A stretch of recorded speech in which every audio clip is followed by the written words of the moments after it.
Bonjour à toutes et à tous et bienvenue sur cette nouvelle vidéo dans laquelle je vais vous présenter le thème de l'anguille aux échecs ou de comment parfois donner du matériel dans le but de rentrer dans la position adverse tout simplement.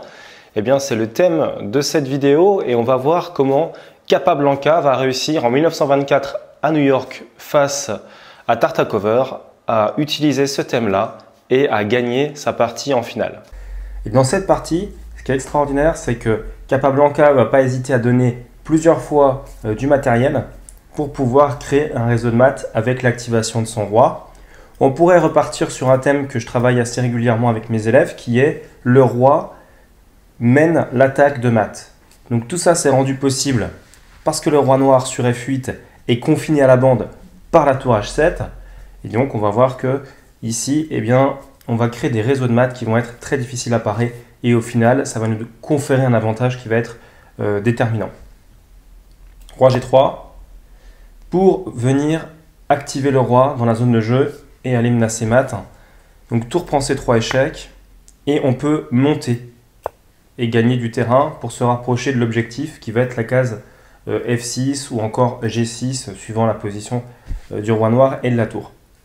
Tour F3, menace d'attaquer le pion F4, enfin attaque le pion F4, menace de prendre sur échec et de récupérer également le pion D4 par exemple. Donc ici le chemin le plus court pour arriver jusqu'à la case F6, c'est pas de contourner en faisant H5, G6, F6, mais c'est directement de faire G6 et s'il fait tour prendre, faire roi G5, roi F6, comme ça on aura le pion qui sera sur G5, sur G6 pardon, ce qui permettra de multiplier les menaces avec un pion en plus qui sera à l'attaque. En moyenne, il faut 3 pièces pour avoir une attaque gagnante. Un peu moins quand on est comme ça dans un cas où le roi adverse est sur la bande, qu'il y a peu de pièces en jeu et qu'on a une attaque de pièces lourdes avec la tour. Mais bon, voilà. Clairement, si on a le pion, le roi et la tour, ça devrait être gagnant. Donc, on n'hésite pas. On donne le pion F4, on fait G6. Tour prend F4, roi G5.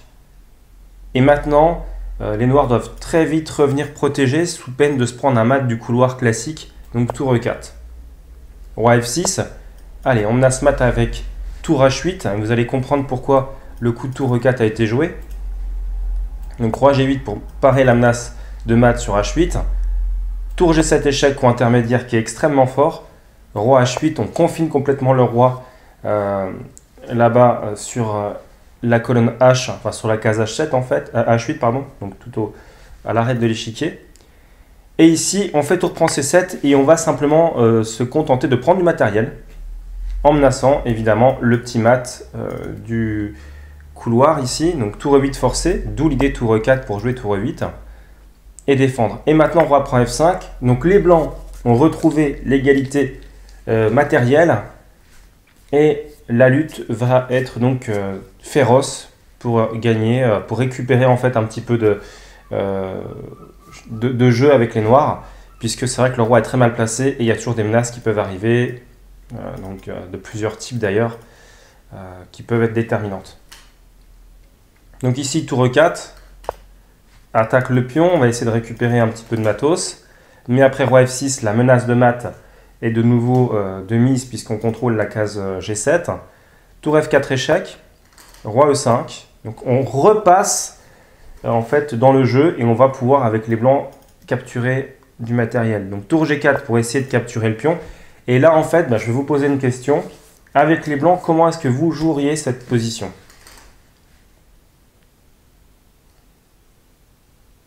Donc le bon coup, c'est évidemment G7 échec. Puisque si jamais les noirs font tour prend, on va faire tour prend, roi prend et on rentre dans une finale gagnante. Après roi prend D5, on va pouvoir faire roi C6 et le pion va aller tranquillement à promotion.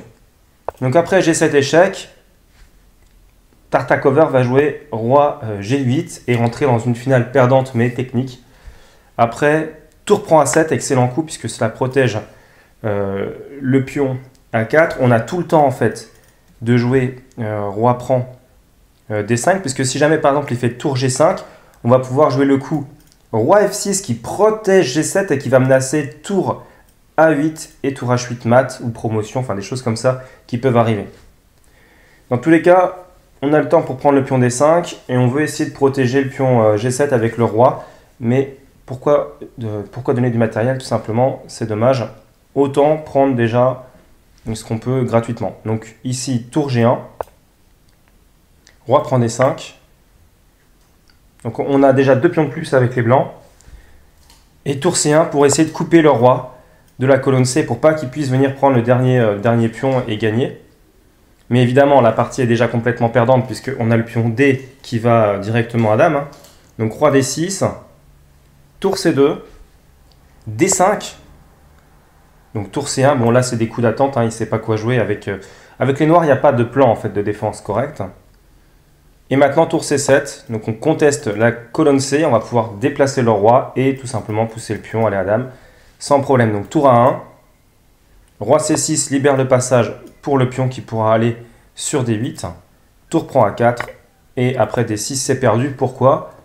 Parce que le roi va prendre le pion sur B6 et ce pion là va aller à dame. Et si à un moment donné, après par exemple D7, le roi prend ici, alors on fera dame sur échec puisque la tour, le pion en fait en allant en promotion découvrira l'action de la tour qui fera échec sur le roi qui aura pris le pion en G7.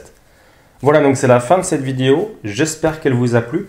Si c'est le cas, n'hésitez pas à laisser un petit pouce, à laisser un petit commentaire, ça fait toujours vraiment plaisir. Quant à moi, je vous dis à bientôt pour de nouvelles vidéos. Ciao, ciao!